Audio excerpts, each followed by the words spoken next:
With profound humble gratitude and love to all venerated enlightened masters, we bow to the Almighty in soulful gratefulness for gifting us with their holy blessed presence.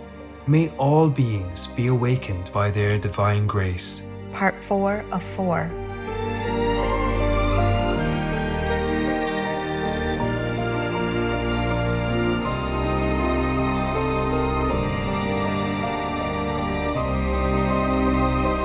Etc. Be vegan, make peace, do good deeds. Heaven Godspeed. Our programs offer many languages. Please visit suprememastertv.com/schedule. By 1908, there was a vegetarian society in almost every country in Europe, as well as America, India, Australia, and spreading around the world.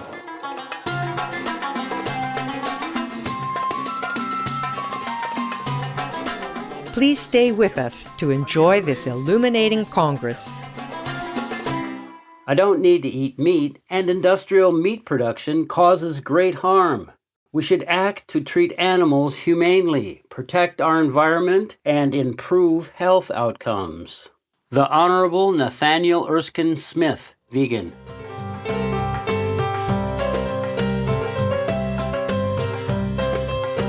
Today's program will be presented in English with subtitles in Arabic, Alasis, also known as Vietnamese, Chinese, English, French, German, Hindi, Hungarian, Indonesian, Korean, Mongolian, Persian, Portuguese, Russian, Spanish, Thai, and Ukrainian or Uranian. Parshandetia, uplifting viewers. I just said hello in Albanian. I'm Luriana. The amicable Albanians admire your dedication for spiritual upliftment and wish you all the best on your noble endeavor.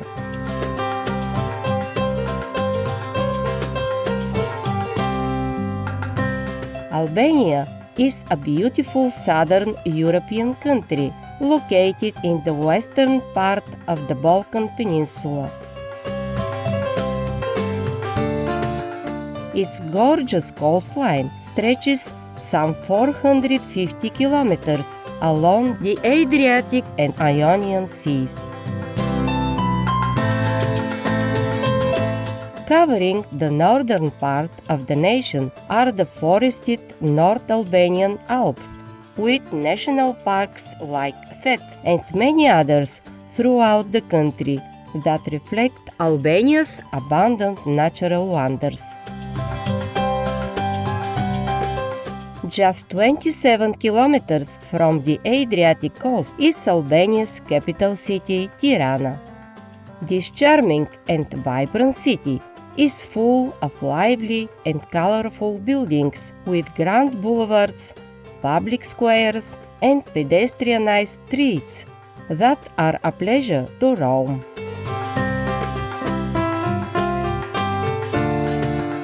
As a country of diverse spiritual faiths, Albania is well known for its religious tolerance.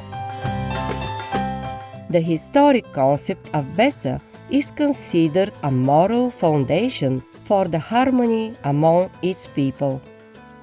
Besa, which translates as keeping one's promise, extends to all forms of agreements, as well as hospitality and caring for those in need. Albanians celebrate through many colorful traditions of song and dance, which vary by region. One distinctive form of Albanian music that has been inscribed in UNESCO's Intangible Cultural Heritage List is isopolyphonic singing. Poetic lyrics are sung in a memorable style comprising 2, 3, or 4 voices.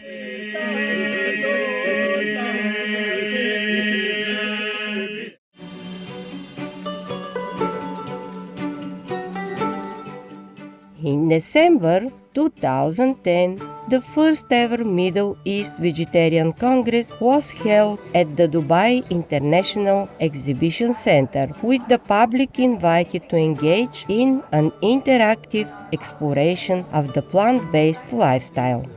Organized by the Middle East Veg Group, or MEVEG, supported by the Middle East Natural and Organic Product Expo 2010 and endorsed by the Dubai Health Authority of the United Arab Emirates.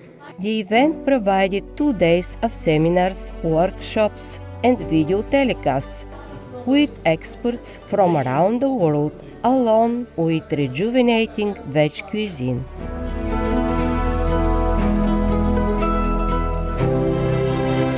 In addition, Supreme Master Ching Hai, vegan, was specially invited to speak via live video link on being a vegan, an environmentally sustainable food choice, followed by a question and answer session with attendees, and the launch of the Arabic edition of the international best-selling book, The Birds in My Life, which was already sold out pre-launch. The Birds in My Life was printed by United Printing and Publishing, a subsidiary of Abu Dhabi Media Company, or ADMC, owned by the government of Abu Dhabi.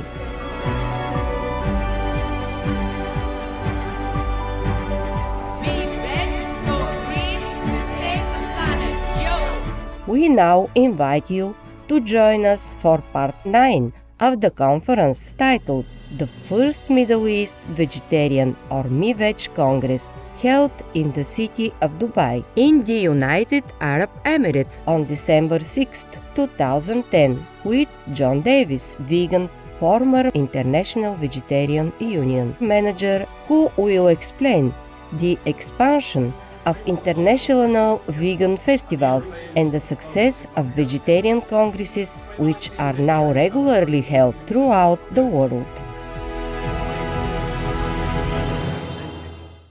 Man in the picture is Sylvester Graham.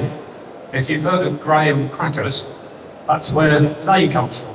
Sylvester Graham was promoting Graham bread, healthy eating, in the 1830s in America. Along with a few others, they founded that society. It lasted about 10 years, partly the Civil War, partly the man on the top right was helping to fund it, and he died, and that was the end of that one. But the British Society carried on. 1867, German Vegetarian Society followed along. That one's still going. They organised our centenary congress 2 years ago. It's gone almost continuously. The German Society, as you can imagine, had a problem in the 1930s. In 1933, they were given an ultimatum of joining the Nazi living reform movement or close.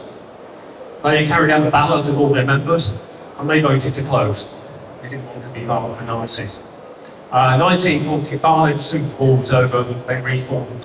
They actually carried on meeting right through the 1930s and 40s in individual homes, which was potentially quite dangerous, but they kept it going and reformed. So we're starting to get vegetarian societies and organisations spreading around the world. India, which, looking around, I think might be of interest to quite a few of you from your ancestry.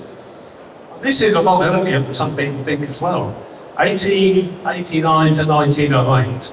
The red dots are vegetarian societies that we know about, mostly in the north, a couple in Mumbai. There were almost so many more that we don't have records of. And these vegetarian societies were being run by Indians for other Indians in their own language. Nothing to do with the British. All they did was borrow the British idea of having a society. Round about that time, of course, Gandhi went to London.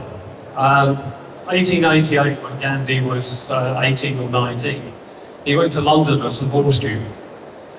And when he left Bombay as it was then, he made a vow to his mother not to eat meat while he was in London.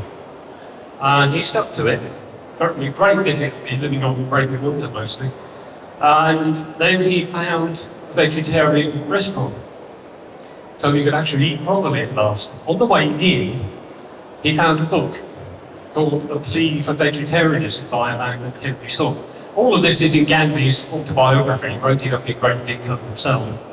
And he read this book by Henry Saul and decided that he would become a vegetarian. This is someone who, as a Hindu, had never eaten meat in his life, only apart from once, one occasion. But he never thought of himself as a vegetarian. He was just a Hindu. He didn't eat meat. So he detached it, decided that being vegetarian was important in itself, not just because of the vow he made to his mother. But we'll come back to all that as we go. 1908, International Vegetarian Union. By 1908, there was a vegetarian society in almost every country in Europe, as well as America, India, Australia, and spreading around the world. So the idea was to have a federation of all these societies and bring them together. And that was the first IVU Congress held in Dresden, in Germany. About 25 people there one day. The last Congress, about a month ago, was in Jakarta, Indonesia, and we had 5,000 people. So we've progressed a little bit. First 50 years of IVU, 1908 through to 1955, organising international vegetarian congresses. And those red dots are where all the congresses were held. They didn't get far into Europe, let alone the rest of the world, all in Northwest Europe, a whole series of them. There were attempts to go elsewhere. San Francisco offered to host one in 1915. The Europeans said, no, it's too far to go. Not if you live in California, it's not, but we had to wait a long time for that one. But eventually, it spread out. In 1958, they wanted a congress in Germany, 50 years from when it started. That all fell through. By this time, the Indians had been saying, we want a World Congress in India. And the Europeans, oh, it's too far to go again. But when 1958 fell through, the Indians said, I'll do it. And what they did was something that no one had ever seen before. Let this run through. The Congresses up till then had been 4 or 5 days in one place. The Indians held it in Bombay, Delhi, Calcutta and Madras, as they were, a week in each. 2,000 people attending lectures. They had speakers hanging over the windows so the crowds couldn't get in. Europe had never seen anything like this one. The Prime Minister of India opened it. They had a reception at the President's Palace. Absolutely huge. So this took IVU finally out of Europe to start becoming a little more worldwide. Then another big jump to America. American vegetarians have sort of come and gone, not much happening in the first half of the century. They got involved again by about 1950. And in 1972, the first ever regional congress in the unlikely place of Venezuela, in a Latin American congress. And some Americans from the USA went down for this and thought, we need some of that. They started the North American Vegetarian Society with the aim of holding a congress in 1975 in Maine. And the woman in the picture is Dixie Mayhew, who is now the president of the San Francisco Vegetarian Society. That's her in 1975, so she's a bit older now. She's still there, still president, and she is organising the next World Vegetarian Congress in San Francisco, the main organiser of it. Just a few pictures from 1975. This had a big impact. All the historians who looked at this said that it kick-started the vegetarian movement in North America. Before that, there were lots of individuals, isolated groups. What this did was to bring them together. It ran over 2 weeks, 1,500 people there in Maine. As a result, there were more vegetarian organisations. Magazines like Vegetarian Times came out of it, all launched from this congress. The guy in the top left picture is Jay Dinsham, who's American of Indian ancestry. He was the mastermind of the whole thing. founder of the American Vegan Society in 1960.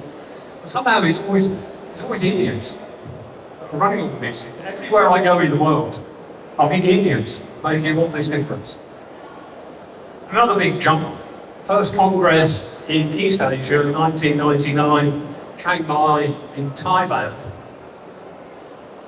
We had a few problems in IBU during the 1980s and 90s, so this didn't have the impact that it should have had.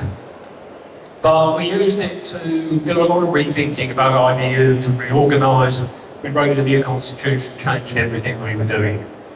And the next big jump forward, 2004, we went to Brazil.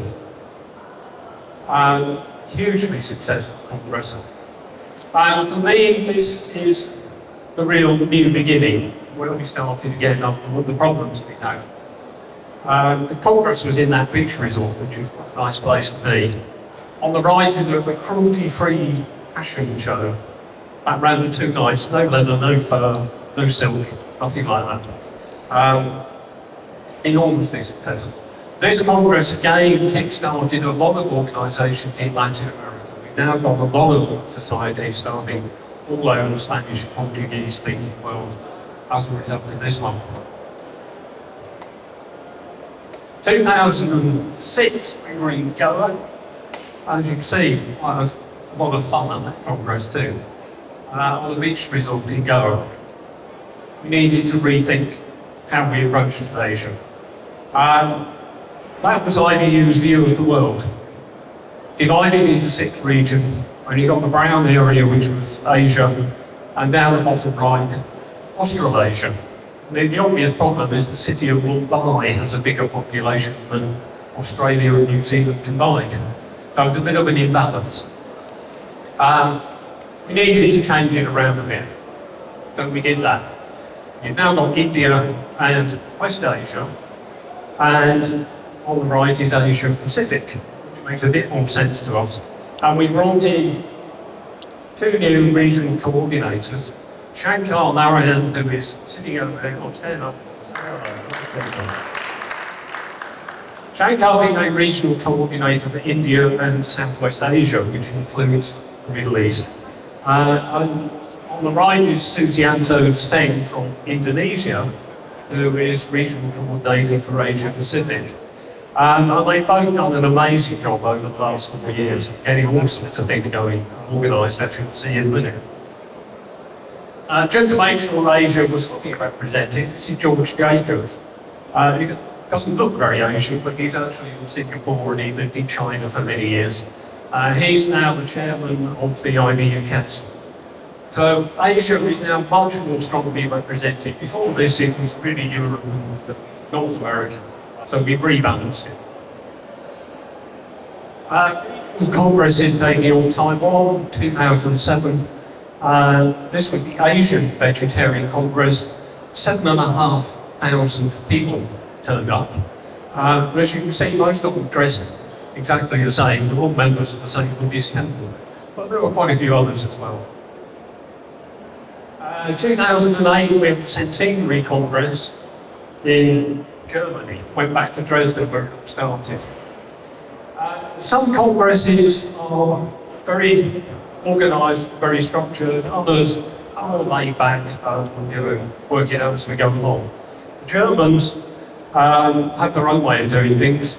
4 years in advance of this, I was given a CD, and on that CD was a programme in great detail, everything we were going to do every day, including Tuesday afternoon, 2:30, city tour in Dresden, and here's a picture of the bus.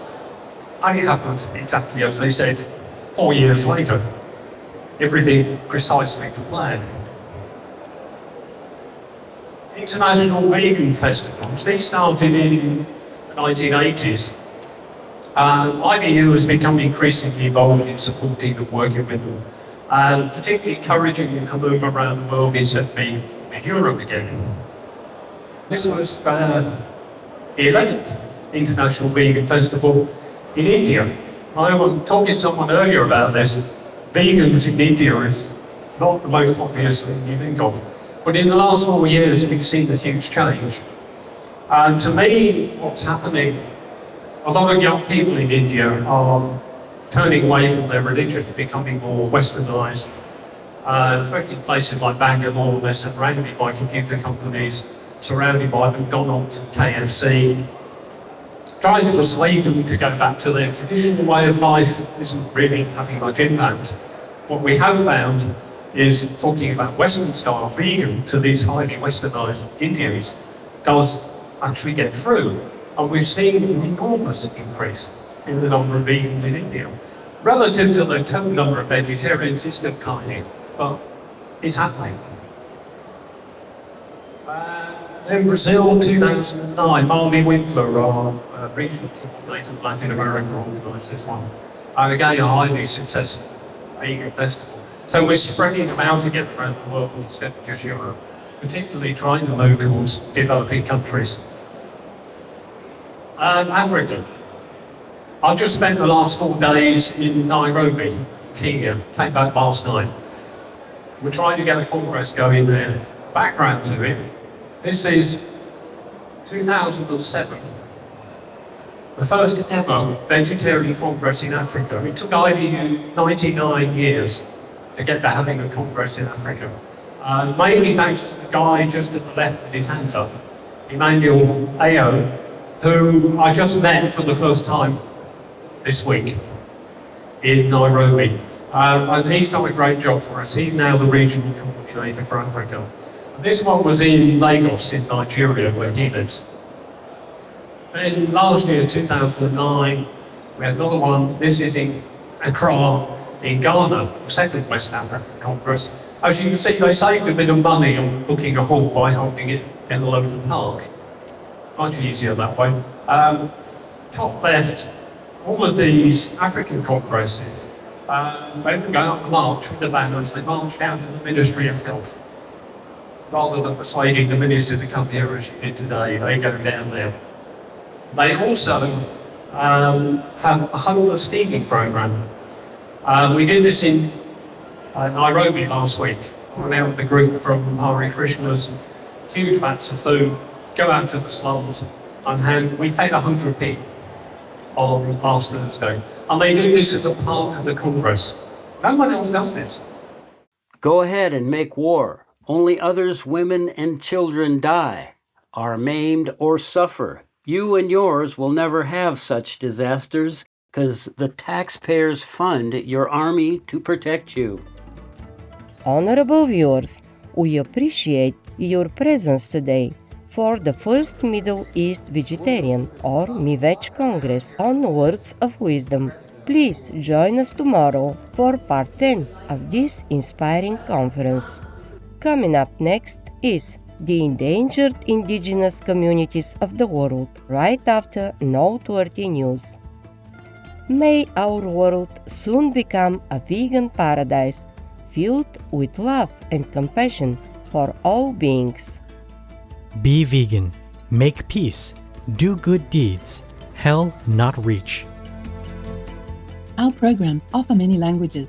Please visit suprememastertv.com/schedule and suprememastertv.com/WOW.